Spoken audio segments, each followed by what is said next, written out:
Telangana CM Revanth రెడ్డికి supreme court shock ఇచ్చింది. ఓటుకు నోటు కేసులో సుప్రీంకోర్టు నోటీసులు జారీ చేసింది. తెలంగాణ ప్రభుత్వానికి, రేవంత్ రెడ్డికి, ఇతర ప్రతివాదులకు సుప్రీం ధర్మాసనం నోటీసులు ఇచ్చింది.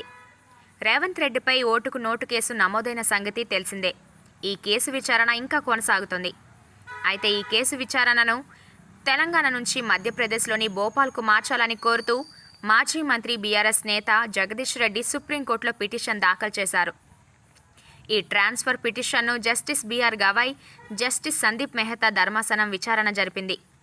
తెలంగాణలో సీఎం, హోంమంత్రిగా ఒకరే బాధ్యతలు నిర్వహిస్తున్నారని, వెంటనే ట్రయల్ కూడా మొదలుపెట్టడానికి సన్నాహాలు చేస్తున్నారని పిటిషనర్ తరపు న్యాయవాది మోహిత్ రావు కోర్టుకు తెలిపారు. ఇప్పటికిప్పుడు ట్రయల్ మొదలైతే విచారణపై ప్రభావం చూపే అవకాశం ఉందని పిటిషనర్ జగదీష్ రెడ్డి తరపు న్యాయవాది కోర్టు దృష్టికి తీసుకొచ్చారు. దీనిపై న్యాయస్థానం స్పందించింది. నిజంగా ట్రయల్పై అలాంటి ప్రభావం ఉంటే తాము ఎలా చూస్తూ ఊరుకుంటామని జస్టిస్ బీఆర్ గవాయ్ ధర్మాసనం వ్యాఖ్యానించింది. ఈ కేసులో ట్రయల్ని నిలుపుదల చేస్తూ గతంలో సుప్రీంకోర్టు ఇచ్చిన ఉత్తర్వులను కూడా పిటిషనర్ తరపు న్యాయవాదులు ధర్మాసనం దృష్టికి తీసుకొచ్చారు. ఇప్పటికే సీఎం రేవంత్ రెడ్డిపై 88 క్రిమినల్ కేసులు నమోదైనట్లు కోర్టుకు తెలిపారు. పిటిషనర్ వాదనలు విన్న కోర్టు తెలంగాణ ప్రభుత్వానికి, సీఎం రేవంత్ రెడ్డికి, ఇతర ప్రతివాదులకు నోటీసులు జారీ చేసింది. ఈ నోటీసులకు 4 వారాల్లో స్పందించాలని అందులో పేర్కొంది.